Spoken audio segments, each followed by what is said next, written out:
Recording studio Jadav presented by Anshu Bala music. दर्शन करेला हमनी के दर्शन करेला हमनी के अखिया देखलो राइल बा कैसे आई बबरवा लगे कैसे आई बबरवा लगे लॉकडाउन में पैसा राइल बा कैसे आई बबरवा लगे लॉकडाउन में पैसा राइल बा।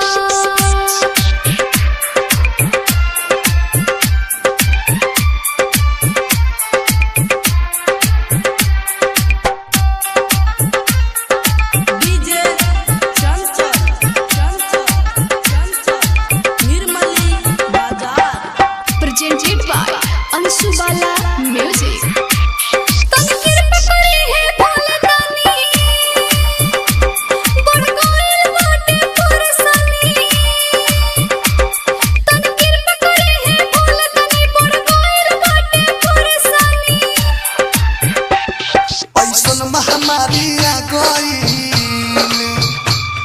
ऐसन महामारी आ गइल पूरा भारत टेंशन में आइल बा कैसे आई बबरवा लगे कैसे आई बबरवा लगे लॉकडाउन में पैसा राइल बा कैसे आई बबरवा लगे लॉकडाउन में पैसा राइल बा।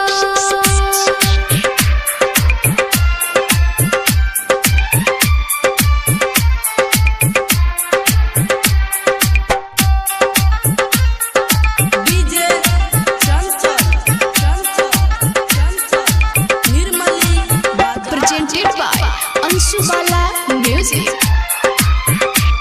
कोरोना के कहर छइले बा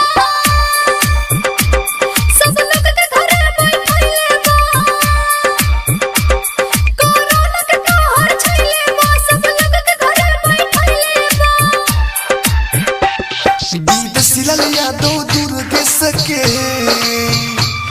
विदेशी लाल यादव दुर्गेश के दर्शन के इच्छा दबाइल बा कैसे आई बबरवा लगे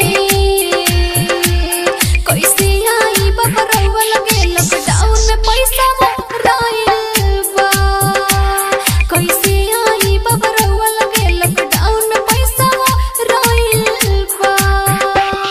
दर्शन करेला हमनी के अखिया देखलो राइल बा कैसे आई बबरवा लगे